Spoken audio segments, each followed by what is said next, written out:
40 वर्षीय chartered accountant Bhushan Arora का 17 जनवरी की दोपहर को अपहरण कर लिया गया था।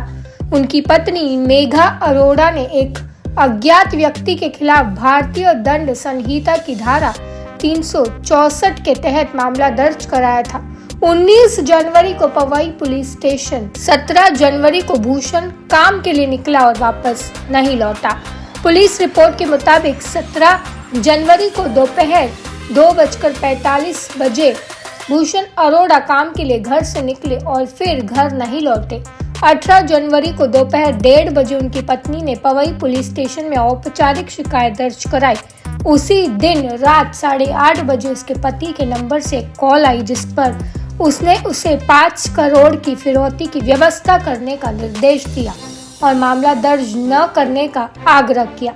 उन्होंने उल्लेख किया कि वह किसी अनिकांत जैन से पैसे मांगेंगे और किसी तरह उन्हें धन उपलब्ध कराने के लिए मना लेंगे। बोलते समय उसने उसके पीछे से एक आवाज सुनी, हमने उसके साथ अच्छा व्यवहार किया है, चिंता न करें, हम उसके दोस्त हैं। अरोड़ा ने उसे आश्वासन दिया कि वह 30 मिनट बाद दोबारा फोन करेगा, लेकिन उसने ऐसा नहीं किया।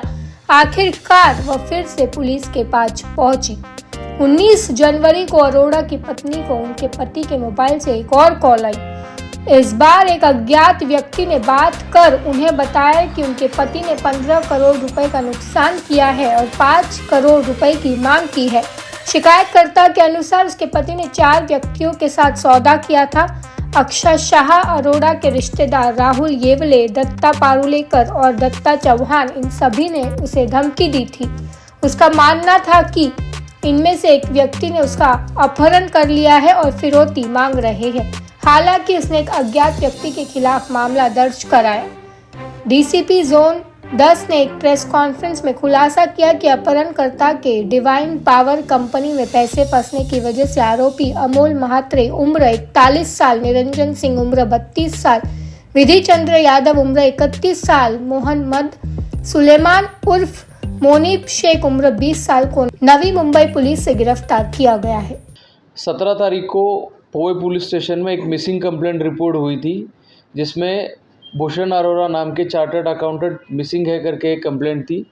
इस मिसिंग कंप्लेंट का इन्वेस्टिगेशन पवई पुलिस स्टेशन की टीम के द्वारा किया जा रहा था।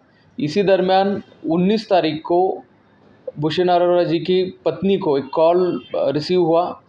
उसमें 5 करोड़ की डिमांड जिन्होंने उनका किडनैपिंग किया था उन्होंने की थी।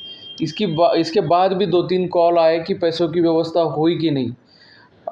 इस कंप्लेंट का सीरियसनेस को ध्यान में रखते हुए इमीडिएटली ऑफेंस रजिस्टर किया गया और इस ऑफेंस के इन्वेस्टिगेशन के लिए टोटल 12 टीम्स डेप्यूट की गई थी।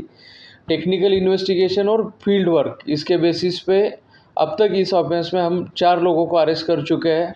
जिनका अब्डक्शन हुआ था वो चार्टर्ड अकाउंटेंट, उनको भी सही तरीके से बचाया गया है और अब्डक्शन के लिए यूज़ किया गया व्हीकल और बाकी चीज़ें इसमें जब्त की जा चुकी है। सर, क्या वजह है पूरे अपहरण की, क्या मेन वजह है, क्यों वजह किया था? भूषण अरोड़ा करके जो चार्टर्ड अकाउंटेंट है वो डिवाइन पावर नाम की कंपनी के लिए काम करते थे।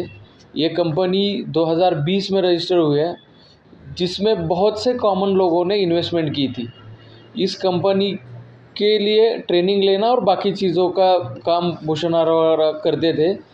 बाद में इस कंपनी ने अपने जो इन्वेस्टर्स हैं उनको कुछ भी रिटर्न्स नहीं दिए, उनके पैसे डूब गए।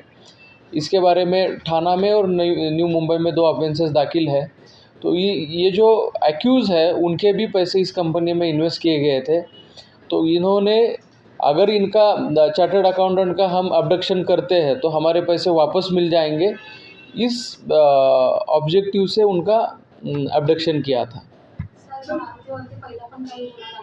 नाही, आरोपींवर कोणतेही गुन्हे दाखल नाहीत। यांनी स्वतःचे पैसे परत मिळवण्यासाठीच हा गुन्हा केलेला आहे। बैकग्राउंड क्या है सर? ते चौथं बैकग्राउंड क्या नेमकं जे आता अरेस्ट केले? कॉमन सर्व्हिस करणारे लोक आहेत, कॉमन सिटीजन आहेत चौघंही, आणि त्यांनी स्वतःच्या सेविंग्जमधून त्या कंपनीमध्ये पैसे गुंतवले होते आणि ते पैसे परत मिळत नाहीत म्हणून हा गुन्हा केलेला आहे।